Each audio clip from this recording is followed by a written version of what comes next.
bonsoir à tous, bienvenue à cet événement de HR Factory. Donc, on est une association, communauté qui a pour but d'échanger sur des thèmes liés aux ressources humaines de manière plutôt participative, comme vous le verrez ce soir.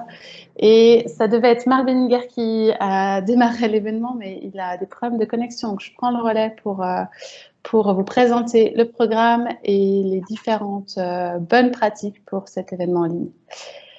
Alors, le programme de ce soir, on va donc parler de rémunération ce soir, et donc j'aurai l'honneur de vous partager en premier lieu quelques éléments théoriques sur la rémunération, puisque je suis co-auteur d'un ouvrage sur ce sujet.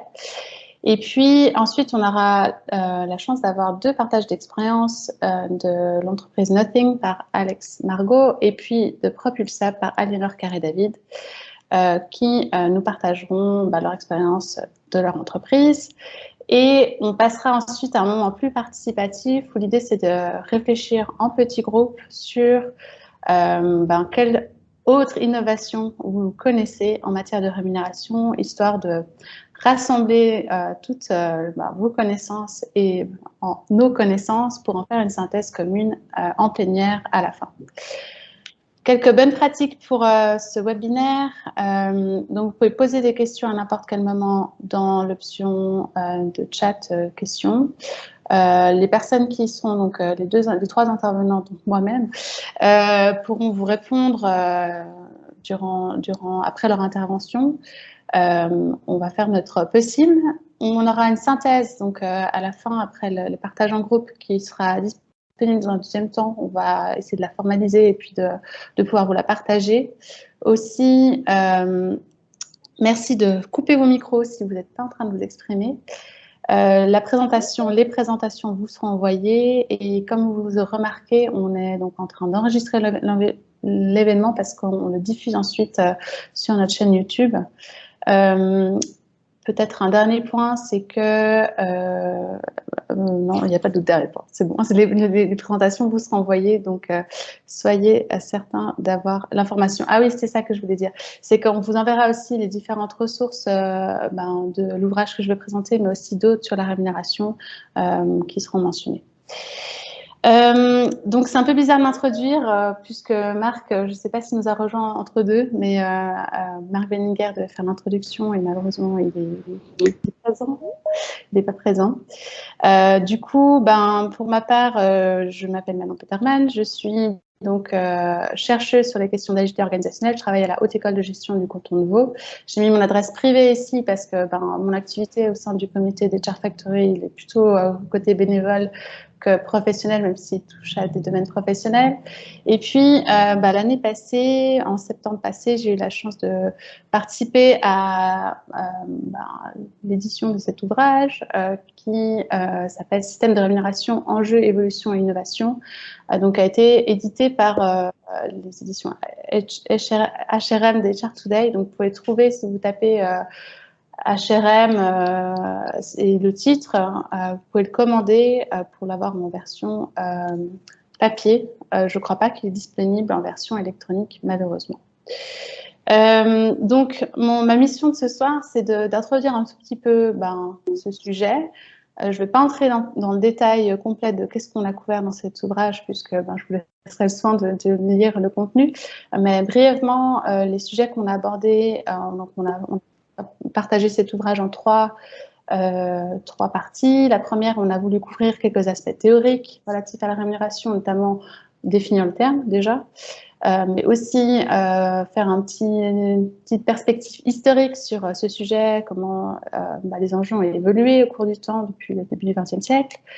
Et puis, on a aussi tenu à définir quels étaient les objectifs en lien avec la rémunération, et puis le lien aussi avec la valeur de l'emploi. Donc, on a couvert ça dans le premier chapitre. Dans le deuxième chapitre, on a parlé essentiellement de la gestion de la rémunération totale ou globale. Donc, c'est le terme qu'on utilise pour finalement définir la rémunération telle que nous, on l'entend, et c'est ce que je vais vous parler tout de suite. Et on a illustré nos propos à chaque fois avec des cas d'entreprises qu'on a interviewés. Même chose pour la troisième partie, on a couvert en fait quelles étaient les évolutions du marché de l'emploi et de la rémunération. Et là, on a aussi interviewé des organisations qui sont les suivantes. Donc, première partie, deuxième partie, une série d'organisations. Et puis, pour la troisième partie, d'autres. Vous verrez que sur ce slide, qu'on a vraiment essayé de couvrir différents secteurs d'activité et tailles d'organisation. En fait, on a surtout été chercher celles qu'on savait qui faisaient des choses intéressantes sur différents plans. Ce qui nous a intéressé surtout, c'est déjà définir ce terme, parce que souvent, quand on entend rémunération, on pense à tout ce qui est la partie monétaire, mais ça, c'est finalement que la partie de rémunération directe que vous voyez sur la gauche de l'écran. Donc, il s'agit du salaire, la rémunération directe, et de tout ce qui est part variable, bonus, etc. Mais on a encore deux autres aspects de la rémunération qui sont la rémunération indirecte. Donc, indirect, ça veut dire que c'est toujours monétarisable. Donc, c'est tout ce qui est les vacances, tout ce qui est aussi les avantages qu'on peut recevoir, je sais pas, votre matériel informatique, le téléphone, votre voiture de fonction, mais aussi toutes les conditions de prévoyance professionnelle, donc tout ce qui est vraiment monétarisable. Et puis, on a un autre volet que vous voyez d'ailleurs qui est plutôt affilié à la motivation intrinsèque, qui est en fait l'autre rémunération, qui n'a pas de nom précis, mais qui en fait comprend tous les aspects en lien avec le contexte de travail. Donc, on a repris, on s'est appuyé sur le modèle du psychologue Frédéric Herzberg, qui est américain par ailleurs, et qui a en fait développé un modèle avec qui dit que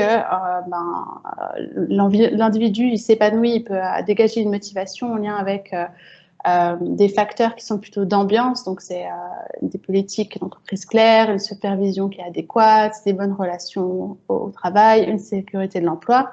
Il y a aussi des facteurs de valorisation. C'est tout ce qui est en lien avec l'épanouissement au travail, les responsabilisations, la capacité, la possibilité de développer ses compétences, etc. Et ça, c'est des éléments vraiment importants qu'on a tenu à ce qu'ils soient en fait dans la définition de la rémunération et qui doivent être pris en considération dans la définition de la rémunération parce que justement, c'est une partie intégrante de la motivation des collaborateurs. Peut-être juste encore pour terminer, excusez-moi, ce soir on aura deux témoignages qui vont illustrer la rémunération directe.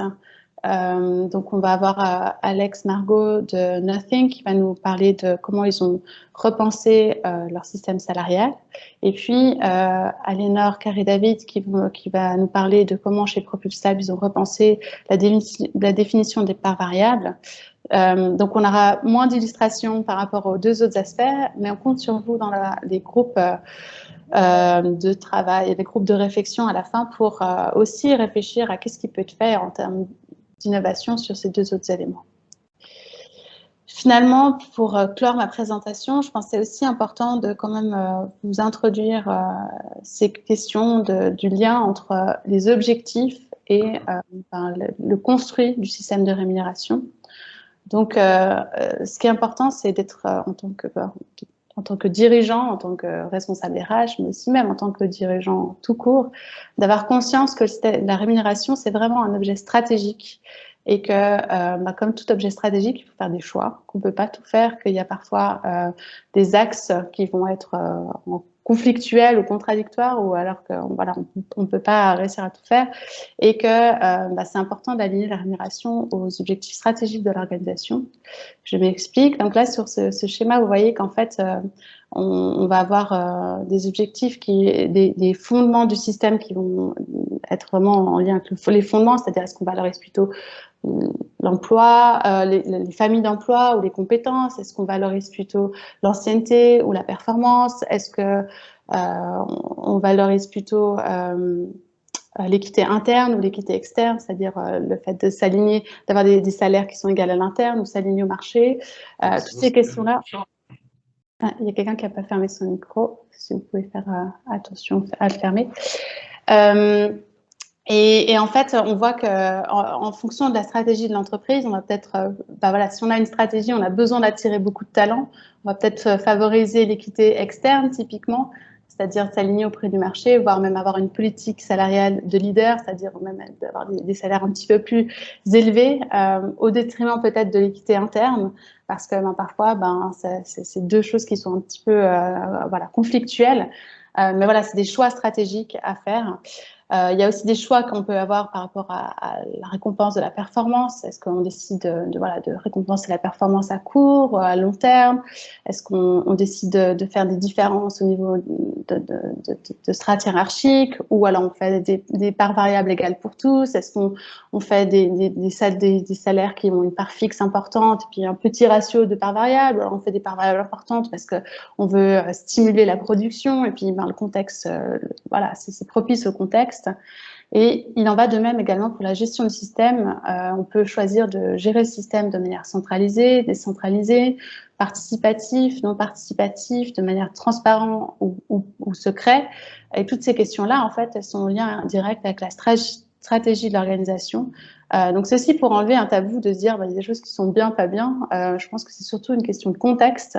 On parle beaucoup aujourd'hui de la transparence des systèmes salariaux notamment, ou aussi du fait que les parts variables sont inefficientes. Et c'est vrai et pas vrai à la fois, parce que justement, ça dépend du contexte. En tout cas, je pense que nos deux témoins vont nous permettre de partager aussi sur ces éléments d'objectifs, quelles étaient les réflexions derrière au niveau des valeurs aussi peut-être, de leurs réflexions et leurs changements au niveau de leurs systèmes salariaux. Et du coup, je leur cède la parole maintenant. Donc, Alex, tu peux prendre la main avec l'écran, le partage d'écran dès maintenant. Magnifique, merci. Alors, je vais essayer de partager.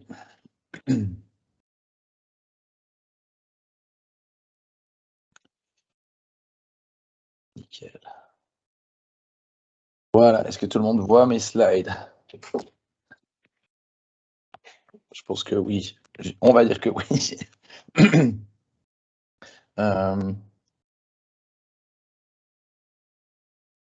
Donc, j'ai pas de pouce vert, j'ai rien, je sais pas.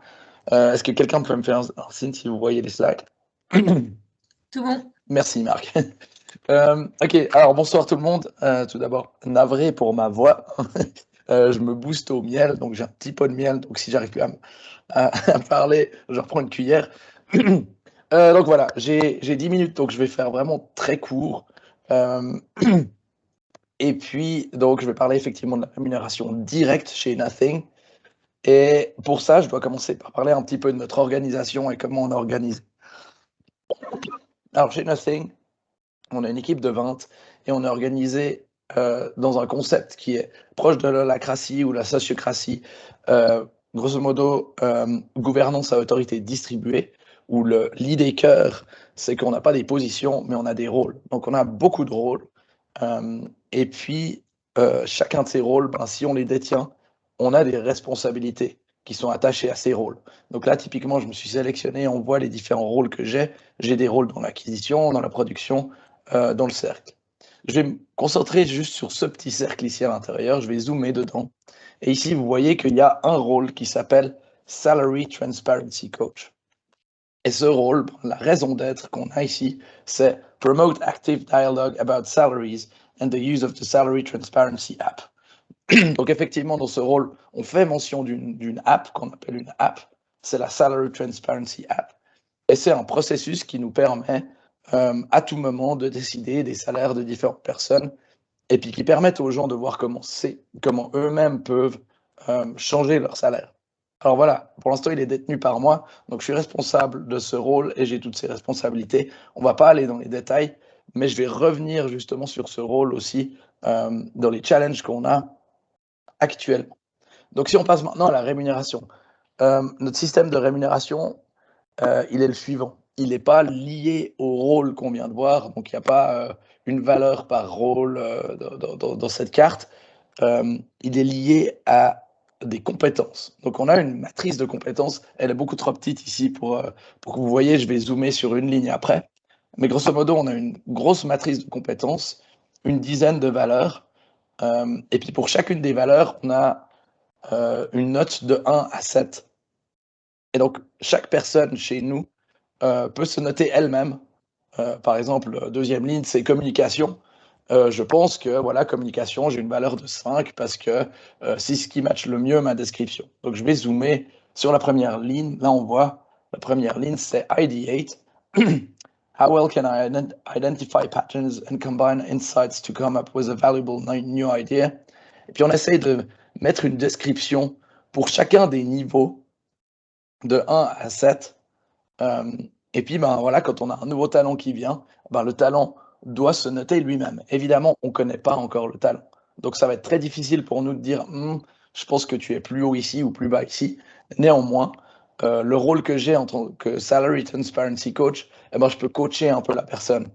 Donc, quand on a un nouveau talent qui vient avant qu'il commence à travailler chez nous, on a ce qu'on appelle des Embed Days. Donc, la personne vient travailler 3 jours chez nous sur des projets. Et à côté de ça, il y a toute une discussion salariale avec les skills. Et justement, dans cette discussion, moi, en tant que coach, je discute avec cette personne en disant, voilà, essaye de t'estimer toi-même. Je te donne aussi des valeurs de 2-3 autres personnes qui devraient plus ou moins se retrouver au même endroit que toi. Et puis donc, il y a tout cet exercice de découverte des différentes valeurs, de comment se noter soi-même. Et puis ensuite, il y a cette comparaison avec d'autres talents. Excusez-moi, je vais juste boire.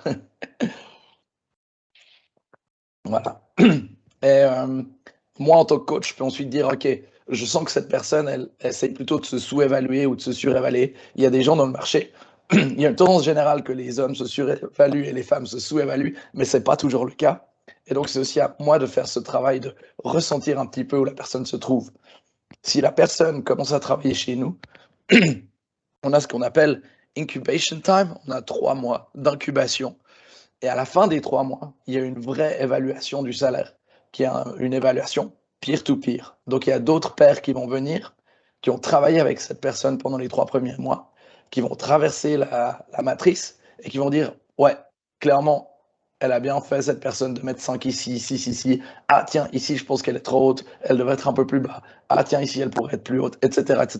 Donc, il y a une discussion qui se fait après 3 mois, quand on a pris connaissance un peu mieux du talent qu'on a. Voilà. Petit fast-forward sur les résultats. Pour l'instant, on utilise une feuille Excel, il n'y a que ça de vrai. Mais donc, dans cette feuille Excel, on a ces 10 valeurs ici. On a un certain poids, je ne vais pas entrer dans les détails ici. On a le min, le max, et on voit les différentes personnes avec leurs valeurs. Donc voilà, alors, typiquement, moi, tout au début, et puis on a toutes les autres personnes. Voilà, il n'y a pas tout le monde qui est affiché. Ce que je peux encore rapidement dire, c'est que Manon, avant, elle parlait de valorisation et puis des valeurs et des objectifs. Typiquement, nous, on a décidé que family member to support, c'est quelque chose qu'on voulait simplement faire. Il y avait un self-proposed salary correction. Donc, si quelqu'un a fait quelque chose de spécifique, mais pas forcément dans le cadre du travail, il pouvait rajouter un bonus. Il y a le concept de si on veut être freelancer ou pas. Il y avait d'autres dimensions qu'on avait, qu'on a enlevées. On rajoute parfois des dimensions. Donc, ça dépend un petit peu des valeurs. C'est des valeurs qu'on définit ensemble dans l'équipe. Et ensuite, elles se retrouvent dans le salaire. Elles ont un impact sur ce salaire. Maintenant, si on zoome un petit peu plus pour que vous voyez plus en détail. Donc là, je me suis juste mis moi. Je vais pas tout vous partager, mais voilà. Donc là, c'est les différentes valeurs que j'ai. C'est des valeurs qui ont évolué sur les dernières années. Et puis donc on voit ID 4, Communicate 6, etc., etc. On voit la loyauté. Donc quand j'ai commencé dans la boîte, on voit le pourcentage. Je travaille actuellement à 8%. Je ne travaille pas en tant que freelancer, je suis chez Nothing. J'ai un gamin. J'ai pas une self-proposed salary connection. Il y a un calcul qui se fait. Et donc voilà, je vois mon salaire à 100%, ça serait 8100 francs.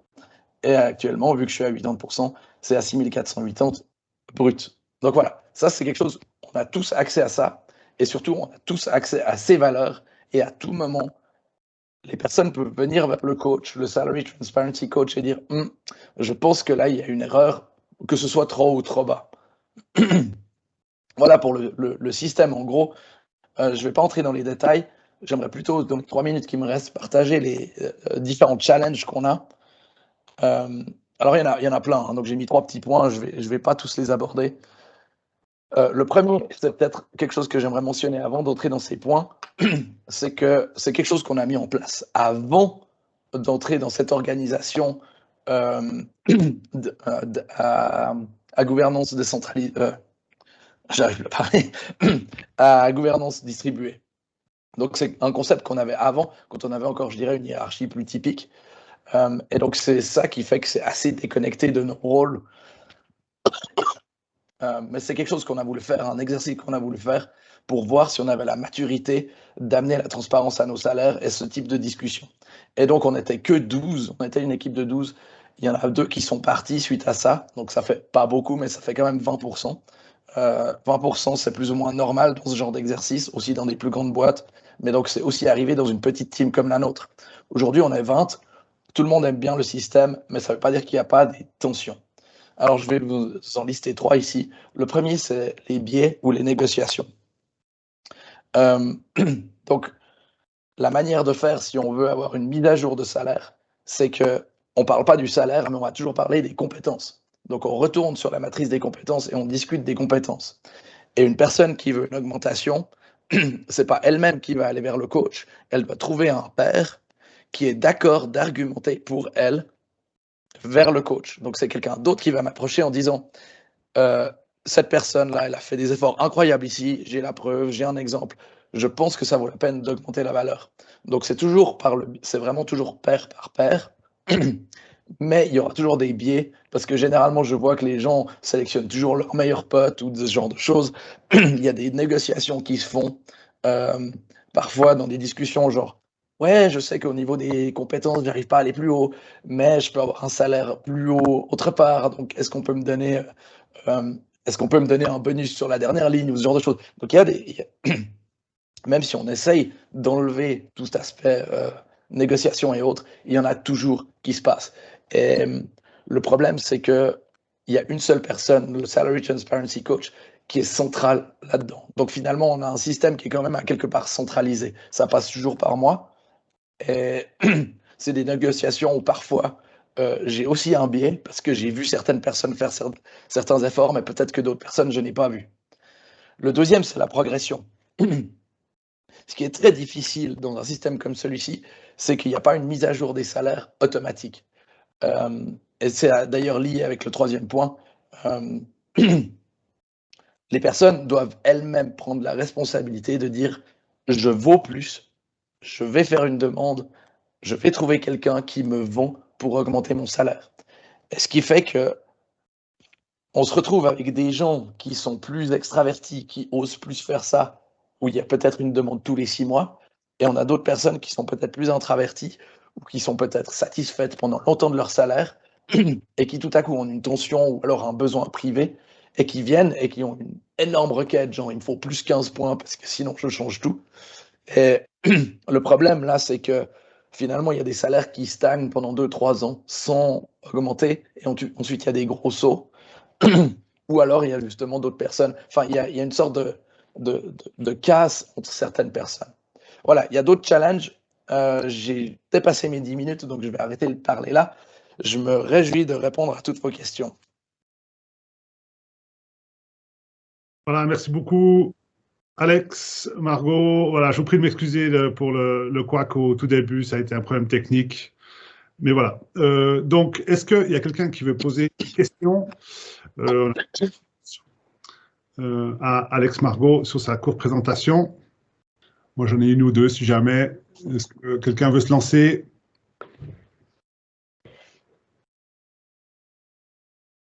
Ça n'a pas l'air,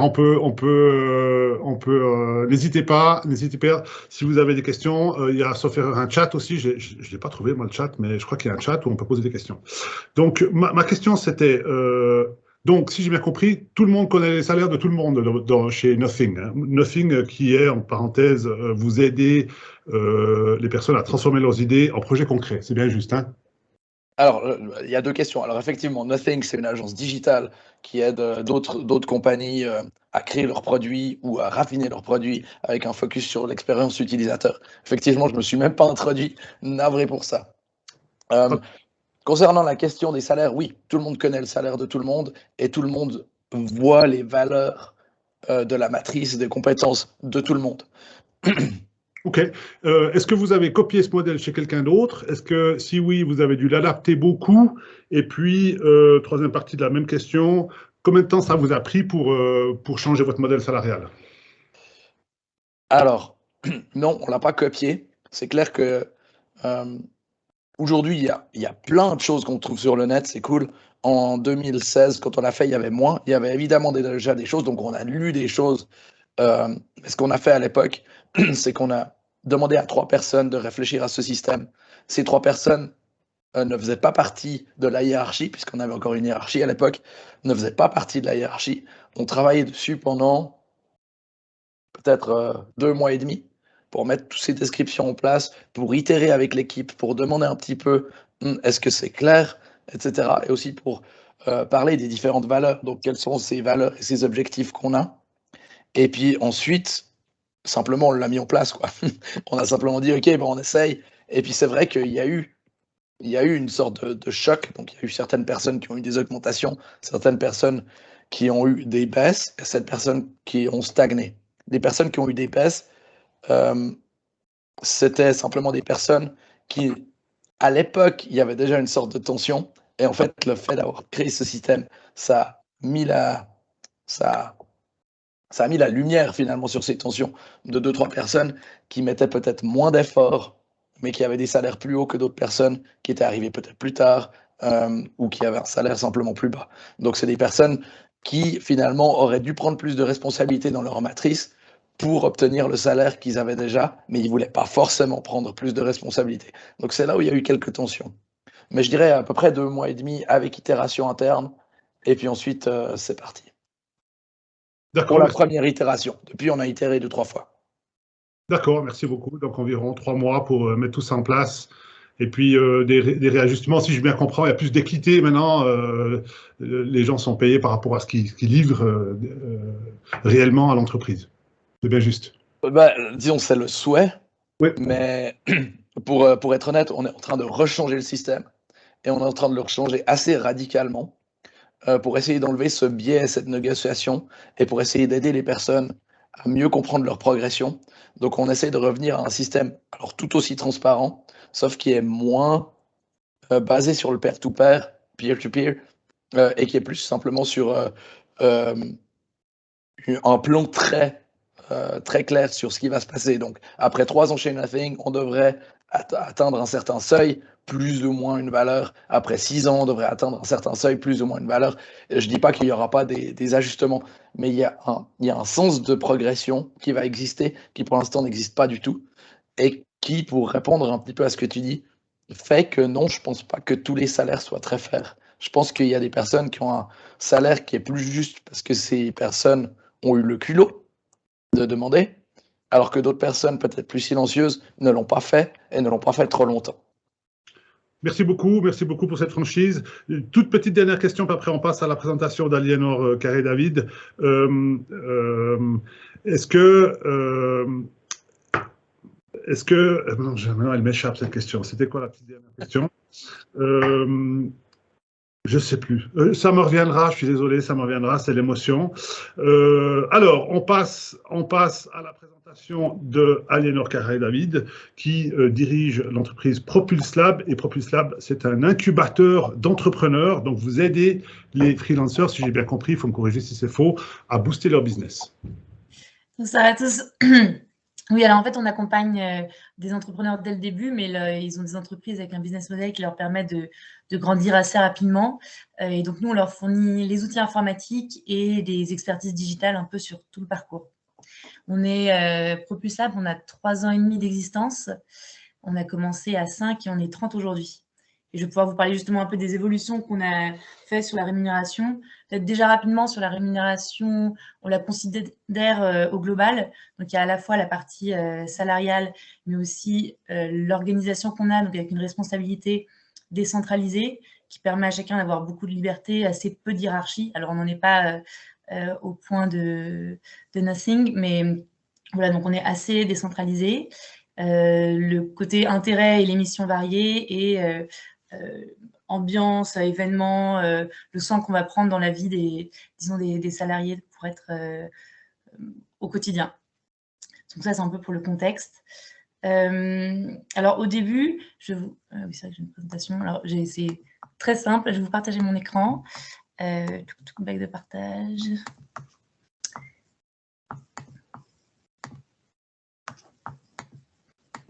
Vous voyez mon écran? Bon, j'imagine que oui. Oui. Oui. Oui, c'est bon, merci. Alors, au début, on avait un système tout à fait classique de rémunération avec un salaire à chacun, une prime individuelle, et c'était vu avec le directeur concrètement pour les augmentations et pour avancer. On l'a modifié assez rapidement à l'initiative du fondateur de Propulse pour… en fait, on s'est rendu compte qu'on n'était pas… la qualité, donc nous, on est beaucoup sur l'expertise, sur la qualité, que ce soit à la fois les outils informatiques que les expertises digitales, et qu'en fait, à 15, c'est au moment où on était 10-15 qu'on a changé de système, on avait… notre performance en fait, et la qualité de nos services dépendait surtout de l'interconnexion entre nos systèmes, entre chacun, de la façon de travailler ensemble, de l'entraide, et que donc finalement, la prime individuelle qui avait un côté incitatif à chacun un peu, on va dire un peu biais perso, et alors qu'en fait, on était plutôt sur une performance collective. Donc, on a décidé de changer de système pour prendre en compte justement le résultat collectif de Propulse et l'apport de chacun dans celui-là. Et donc voilà comment on fonctionne aujourd'hui. Alors, les fondamentaux du système, c'est vraiment l'apport de valeur, l'impact de chacun sur le business. Donc, c'est-à-dire, par exemple, que ce soit les initiatives pour augmenter la croissance. Pardon, quand je dis partenaire, c'est nos clients, parce qu'on est dans une relation très liée. Donc, augmenter la croissance de nos clients, de nouvelles expertises pour aller plus loin, tout ce qui va faire en sorte que Propulse va être plus pertinent, meilleur, mieux aider ses clients. Et donc, on a revu le système à la fois des augmentations et des primes. Donc, sur les augmentations, c'est surtout la façon dont ça se passe qui a été modifiée. Donc là, on va regarder ce qui compte pour nous, c'est vraiment la performance, le niveau d'impact de chacun. Donc, on a mis en place 2 fois par an des tours d'augmentation où la personne, donc ça force chacun à d'une certaine manière se prendre en main et assumer là où il pense en être. Et donc, il écrit une lettre en disant en quoi il considère que son impact a augmenté, qu'il adresse à 4 personnes. Alors, ça a évolué. Maintenant, on en est il y a au moins le directeur général, le manager de la personne, on va dire, et 2 collègues, dont un qui ne travaille pas avec lui. Et donc, ça va déclencher un point où les 4 personnes parlent entre elles, discutent de la demande et débriefent ensuite avec la personne qui a demandé l'augmentation. Sachant qu'on a, là-dessus, pour essayer de normaliser les choses et donner des repères, on a établi des niveaux d'impact qui correspondent à des salaires. Donc, par exemple, et après, il y a une fourchette de salaire. Donc, ça va de junior à référent pour l'équipe, expert, stratège et pionnier. Voilà, et ça va de 55 à 150 000 francs annuels. Et en fait, dans la discussion, c'est pour me dire, voilà, je considère avoir passé un cap, ou alors je considère que parmi le fait d'être référent, qui est assez détaillé, je pense avoir plus ou moins augmenté, et c'est ce sur quoi on discute. Donc ça, c'est pour les augmentations qui ont lieu 2 fois par an. Ensuite, sur les primes, donc on a supprimé tous les variables, pour en fait le remplacer par une prime collective qui va être décidée à la fin de l'année, qui s'appuie sur complètement la satisfaction de nos clients. En fait, tous les trimestres, nos clients donnent une note de satisfaction globale sur nos services et sur chacune des expertises.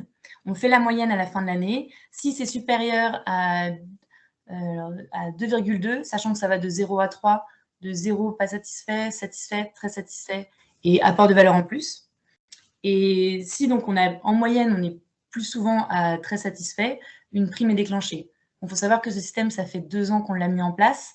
Donc l'année dernière, on était en dessous, mais on a été voir nos partenaires et nos clients en demandant pour le coup s'ils considéraient qu'on méritait une prime vu ce qu'on avait fait. Ça a été oui. Parce que les efforts étaient là et qu'on était encore en construction, notamment pour les outils informatiques. Et donc, ça a déclenché une prime collective qui est répartie également entre tout le monde, au prorata du temps dans l'année. Donc ça correspond à 50% de la prime et 50% qui est une prime individuelle qui est déclenchée de la même manière que si la prime collective est déclenchée, ce qui déclenche le montant. Et sur la prime individuelle, là, on va essayer de juger l'apport de chacun dans cette satisfaction globale. Pardon, ça fait un peu compliqué. Et donc ça, c'est déterminé collectivement. On a essayé différents moyens.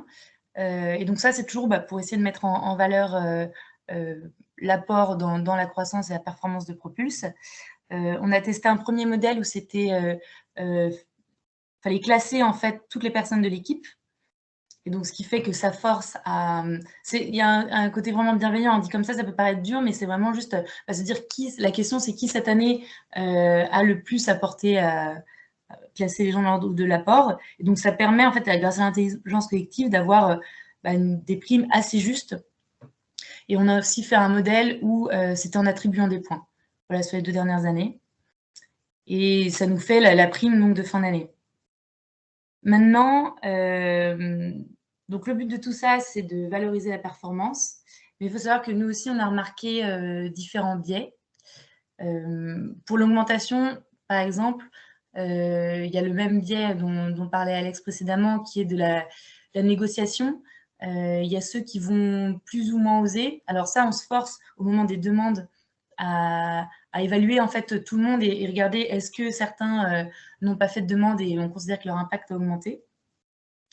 Alors dans le côté positif, c'est que, j'ai pensé à dire ça, mais on ne va pas du tout juger l'expérience de la personne, les compétences, le sexe.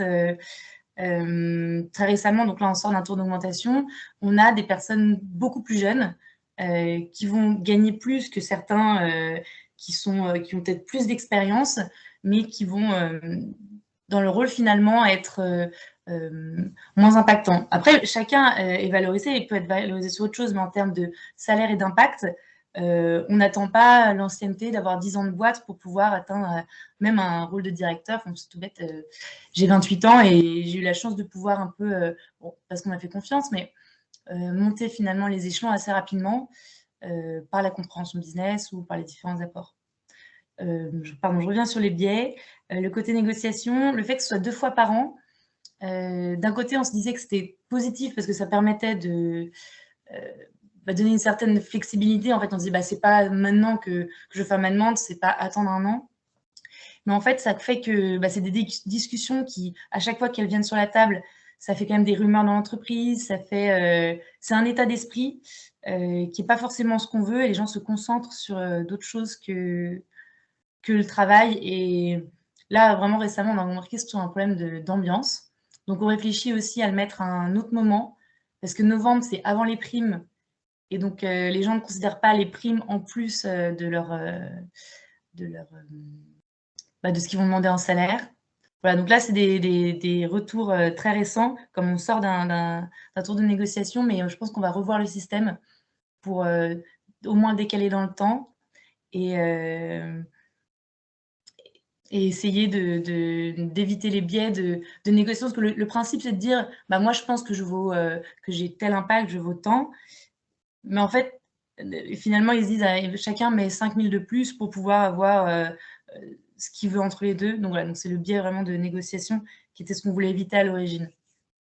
Je ne vois pas du tout l'heure. Je vais arrêter le partage parce que comme ça, je verrai où on en est. Ah voilà, je pense que dans les temps, je vais m'arrêter là. Voilà, merci beaucoup Aliénor, Carré David pour cette présentation. Alors, j'ai noté, vous avez parlé de la fourchette de salaire chez vous entre 55 000 et 150 000 francs. J'ai fait des petites recherches, ça allait être mon intro que je n'ai pas pu faire donc. J'ai fait des petites recherches, donc juste pour information, le salaire médian en Suisse, en 2021, selon l'OCDE, c'est de 6 502 francs. Donc, médian, ça veut dire qu'il y a 50% des salariés suisses qui gagnent moins que 6 500 francs et 50% qui gagnent plus. Et puis, le salaire moyen, qui est tous les salaires ensemble divisés par le nombre de salaires, en Suisse, selon l'OCDE, en 2021, c'est 4 926 francs x 12, ça fait à peu près 50 000 francs par année. Voilà, juste pour compléter. Merci beaucoup pour cette présentation. Est-ce que vous avez des questions parmi les participantes et participants?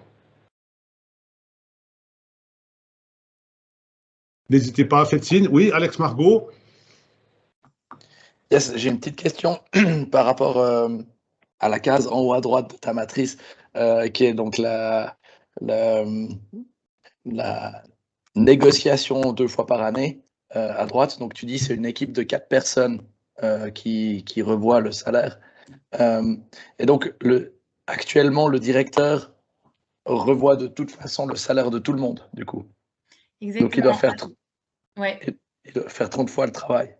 Ça, ce qui est effectivement beaucoup de pression, beaucoup de responsabilités. Après, le but, c'est de faire la cohérence quand même, parce que ça permet, disons, que de voir tout le monde, d'essayer d'être plus juste. Et en revanche, maintenant on est 30. C'est aussi que ce système a été mis en place quand on était 15, et notamment pour les primes, le fait que tout le monde s'évalue, ça marche à 15, à 30.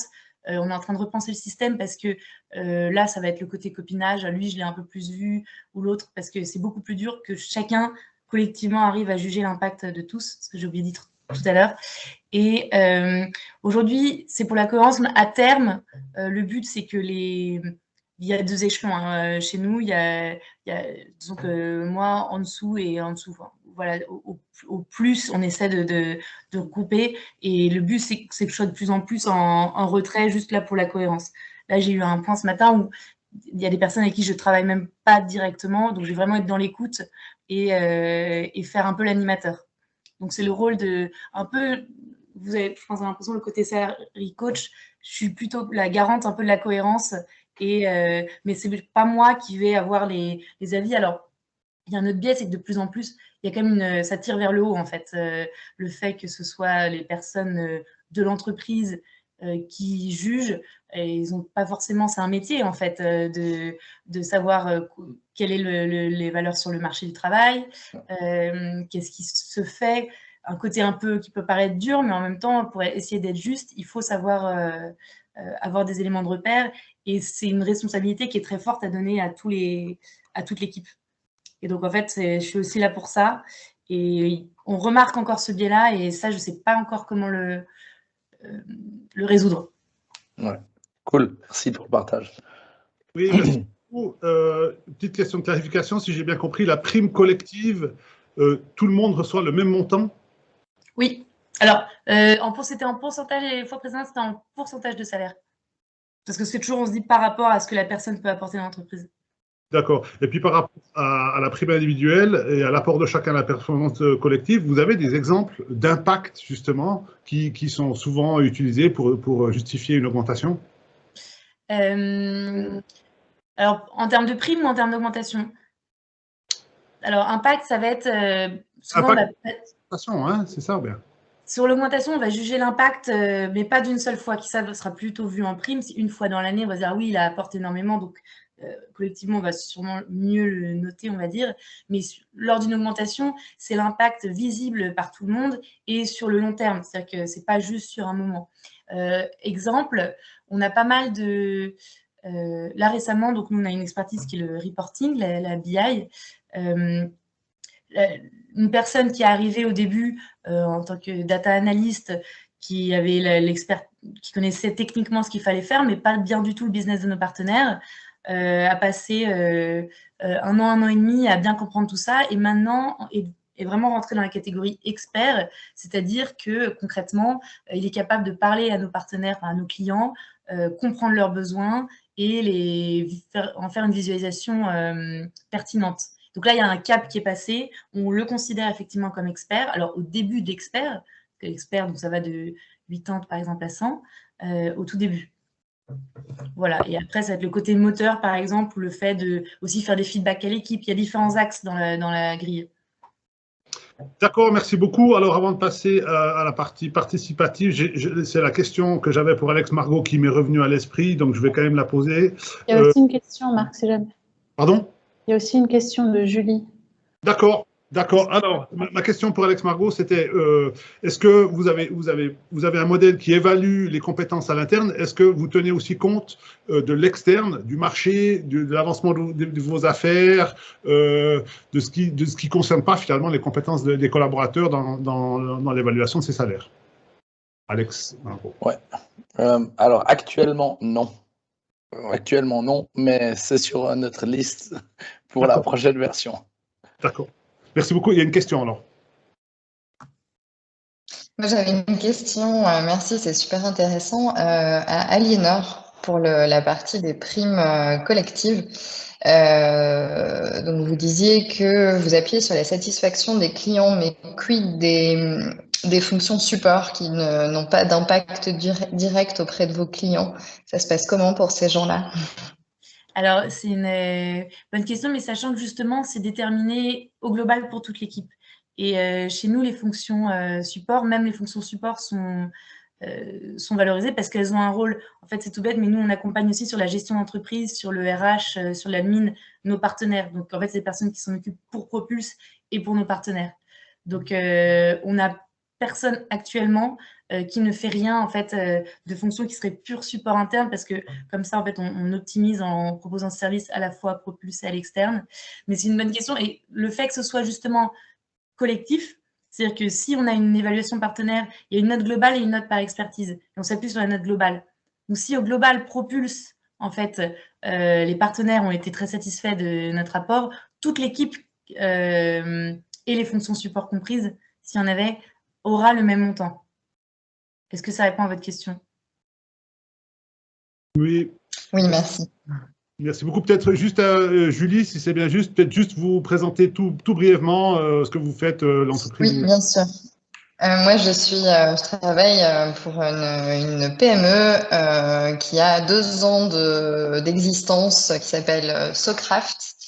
Et j'ai rejoint l'équipe en juin et on est une petite équipe de 7 personnes, mais la croissance est là. Donc, on a de plus en plus de collaborateurs. On est en train de mettre en place tout un système. On est en train de s'intéresser aussi à l'holacratie. Et la question des rémunérations se pose. Et on essaye de mettre en place quelque chose qui correspond aussi à nos valeurs. Et justement, donc, le partage d'Alex et d'Aliénor sont super intéressants parce que moi, ça m'éclaire. C'est vraiment un sujet qu'on a mis sur la table là il y a quelques jours et ça a soulevé plein de débats. Et là, c'est en train de répondre en partie aux questions qu'on se posait. Donc, ce serait volontiers que je partagerai en dehors de cette réunion. Voilà. Merci beaucoup. Merci beaucoup, Julie. Et donc, on va passer donc à cette partie plus participative, hein, qui fait partie de l'ADN de la communauté HR Factory. C'est aussi quelque chose que j'allais vous présenter tout au début. Donc voilà, je le place maintenant. On aime bien donner de la place aux participantes, aux participants. Hein. On est ouvert à tous. Donc, il y a des profils différents. Il y a des consultants, il y a des RH, il y a des personnes qui travaillent en PME, comme Julie. Et donc, il y a quelques règles du jeu à vous préciser. Donc, on va être divisé, si je ne me trompe pas, en 4 groupes. Lors de la préparation, c'était ça qui était convenu. Peut-être qu'on n'est pas assez pour faire 4 groupes. Peut-être que ce sera 3 groupes. C'est exactement ça. C'est 3 groupes, hein. Voilà, on va faire... ce sera 4 groupes, c'est bien juste. D'accord. Donc, une fois que vous serez...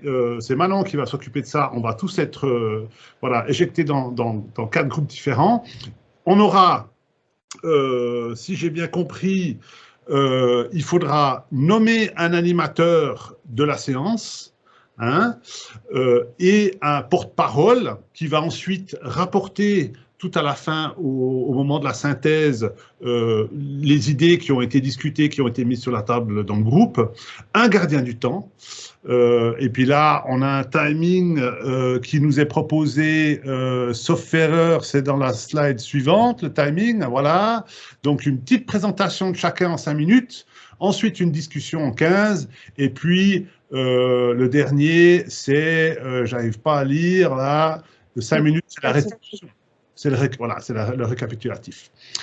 Et donc, on va ensuite, ensemble, entendre ce qui a été mis sur la table. Et la question qui est posée, c'est justement, là, on a beaucoup parlé de la rémunération directe, hein, monétaire, salaire et part variable. Mais il y a d'autres formes de rémunération. Hein, Manon l'a évoqué dans son introduction au début, indirect, puis il y a aussi d'autres avantages qu'on peut proposer. Donc, ce qui nous intéresse là, la question qui est posée, n'est-ce pas, Manon, tu me corriges si c'est faux, c'est quelles sont vos idées, quelles sont vos pratiques, mais aussi vos questionnements par rapport à ces différentes formes de rémunération.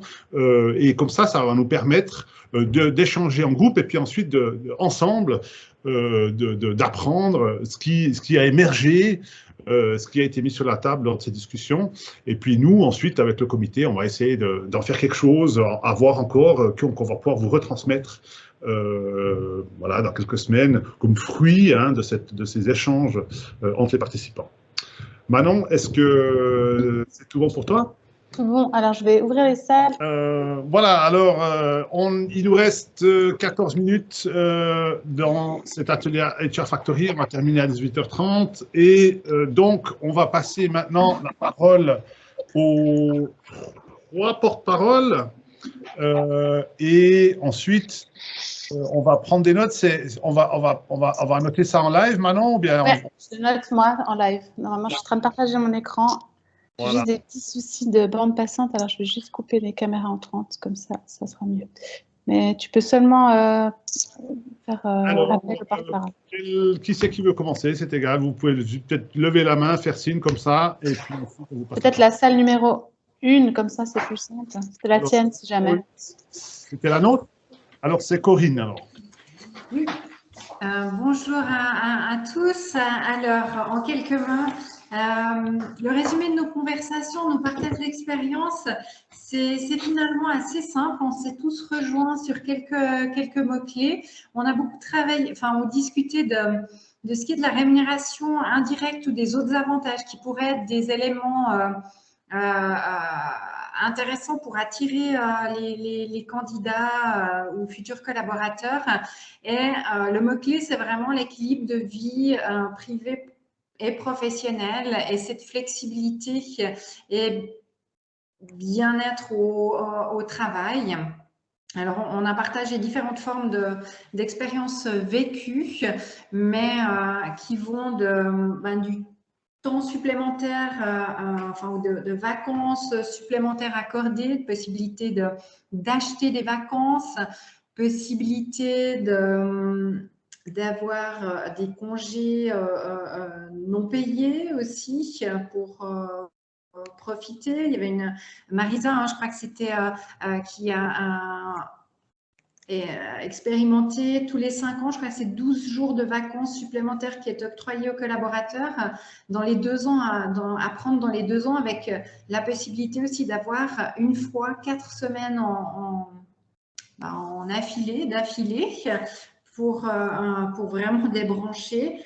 On parlait aussi dans plutôt l'aspect bien-être de la flexibilité des horaires, d'aussi d'avoir un sens dans l'entreprise, ces challenges d'entreprise, par exemple, ou les semaines vélo, ou faire le plus grand nombre de pas et puis reverser une part à une association. Enfin voilà, d'avoir aussi un but commun, un sens. Et puis voilà, je crois qu'on a évoqué ces quelques pistes là pour vraiment cette rémunération indirecte. Et puis c'est ce que recherchent soit nous, mais aussi les jeunes générations pour pouvoir les attirer. Merci beaucoup. J'ose juste demander une clarification. Vous avez parlé de faire des courses relais, c'est ça? Oui, voilà, c'était sous la forme de challenge d'entreprise, par exemple. Voilà, tout le monde, tous les collaborateurs, par exemple, font le plus grand nombre de pas ou kilomètres de vélo pour se rendre au travail. Et puis ensuite, il y a, voilà, les bénéfices sont versés à des associations ou ce genre d'éléments-là. Merci beaucoup. Alors, pour le groupe numéro 2, le porte-parole du groupe numéro 2, je ne sais pas qui c'est le groupe numéro 2. Donc, il reste encore 2 porte-paroles, donc un des deux. C'est le groupe de Michel Perrin, si jamais. Oui, c'est moi qui le ramène. Là, non, on s'est juste concentré effectivement plutôt sur la rémunération directe. Il faut quand même bien être au clair que la rémunération indirecte et autres rémunérations, elle est très importante. Mais quand même, quand on est dans l'urne et puis qu'on pose la question et qu'on fait un survey, la plupart des collaborateurs mettent quand même qu'ils ont besoin un peu d'argent. C'est un peu la même chose que les votes UDC. Il n'y a pas grand monde qui dit qu'ils votent UDC, mais dans l'urne, ils ressortent quand même pas mal de votes. Donc, soyons clairs, on s'est plutôt basé sur l'aspect de l'argent, en ayant fait une tentative sur l'année passée par un groupe qui a été tiré au sort en fonction de la fonction qu'il représente dans la société. Donc, c'était un exemple avec 4 niveaux de fonctions qui sont séparés des rôles. Et puis, les personnes tirées au sort ont reçu, suite à des évaluations faites par des pairs, donc le collaborateur invite 2 personnes, c'est de son choix, à faire une évaluation, à placer sur une gaussienne, en somme, ses capacités de savoir-être, de savoir-faire et de savoir-agir. Et le groupe tiré au sort devait prendre ce résultat et voir s'il y avait des biais par rapport à ce résultat. Ce qui est fort intéressant, c'est qu'on a pu le faire une fois. Ce qui est fort dommage, c'est que ce sera difficile à le faire 2 fois, par le simple fait que les personnes qui ont été tirées au sort ont dit toute la difficulté qu'ils avaient eue à pouvoir modifier quoi que ce soit dans ce qu'ils ont reçu comme type d'information. Donc là aussi, l'avantage considérable et l'innovation qu'on peut retirer de cela, c'est que l'ensemble des collaborateurs sont conscients de la difficulté de fixer les salaires. Et ça, c'est un immense avantage parce que jusqu'alors, c'était une équipe de directeurs qui fixait les salaires et ils le font, on ne sait pas comment. Maintenant, on sait comment on le fait et on en sait la difficulté. Et cette année, ça ne nous crée aucun stress de reprendre le lead parce que l'ensemble des collaborateurs sont conscients de la difficulté. Et même si on veut le faire dans un système totalement équitable, il n'est malheureusement jamais égalitaire.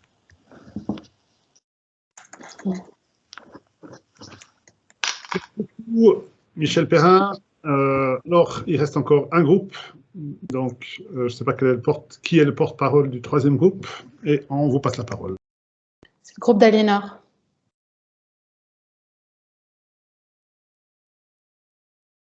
On avait Raphaël, je crois, qui a disparu.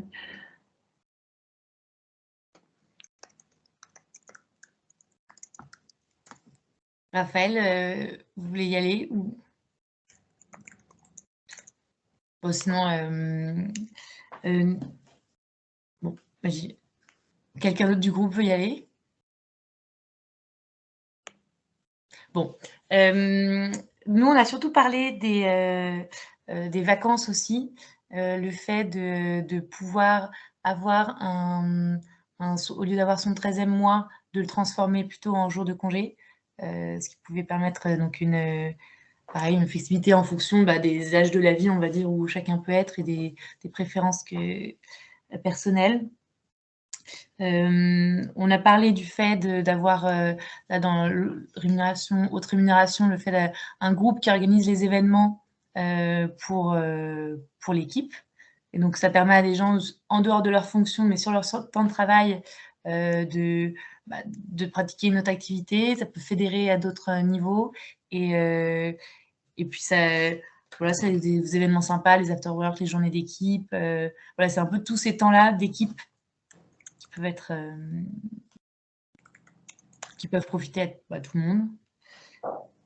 Voilà, c'est les principaux points qu'on a évoqués.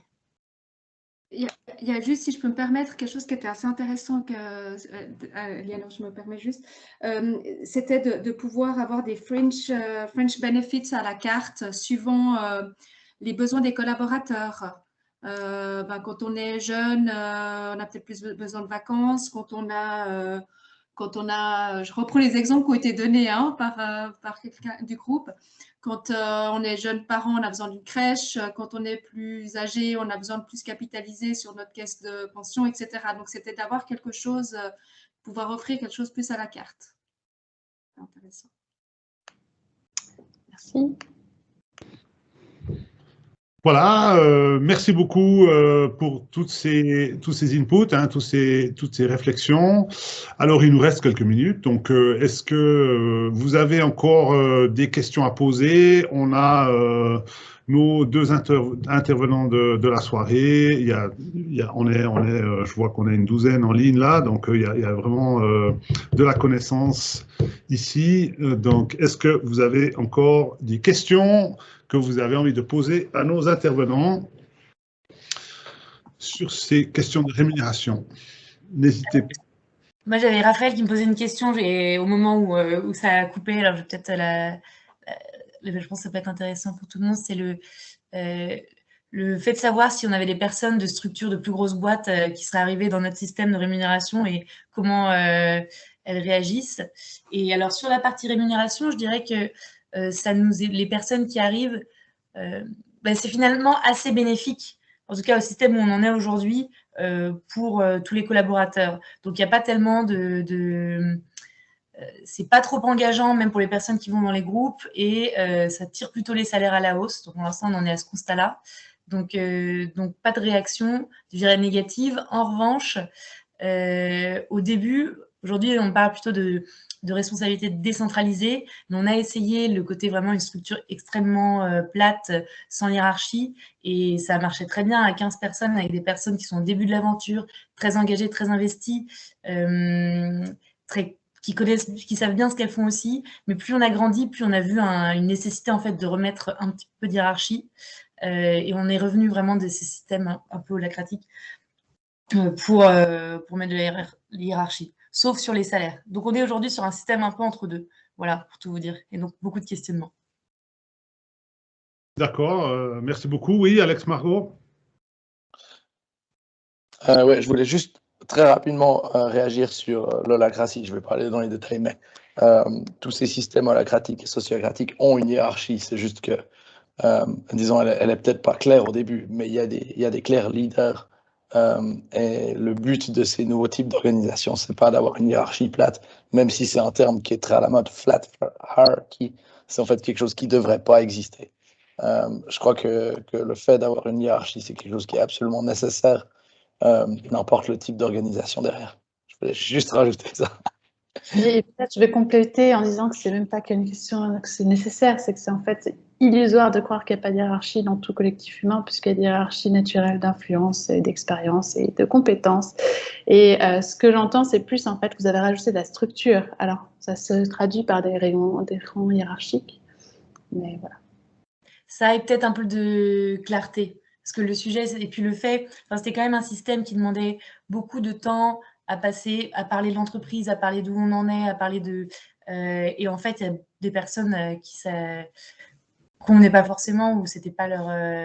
qui étaient moins, parce que dans ce système-là, enfin vraiment qui voulaient que le système marche, je pense qu'il y a quand même une volonté générale dans ces cas-là, ça fait partie de la vision de l'entreprise et de ses valeurs profondes.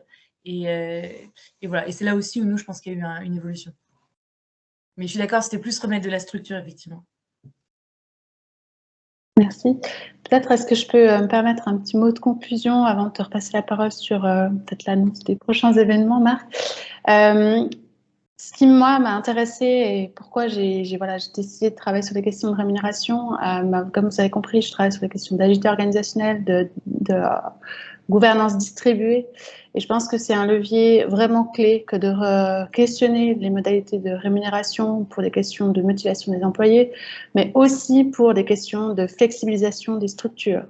On est dans un monde où les choses bougent vite et où les opportunités changent, les compétences évoluent. Et en fait, si on n'arrive pas à valoriser les collaborateurs et à s'adapter à cet environnement, parce qu'en fait, on est bloqué par le système, c'est quand même dommage. Alors, actuellement, j'accompagne une structure dans l'administration publique. Je peux vous dire que c'est ce qui revient constamment dans les discussions. Ah, mais on ne peut pas bouger parce que... Alors, il y a toujours des choses à faire sans ça, mais c'est vrai que c'est un élément important à prendre en compte aussi. Et il faut être au clair sur ses choix stratégiques en lien avec la rémunération. Voilà. Je te repasse la parole, Marc. Merci beaucoup, Manon, Peterman. Merci aux deux intervenants pour vos contenus, pour d'avoir pris la peine de répondre à nos questions. Merci à tout le monde d'avoir participé et contribué à la discussion en groupe. Donc, on s'arrête là pour aujourd'hui.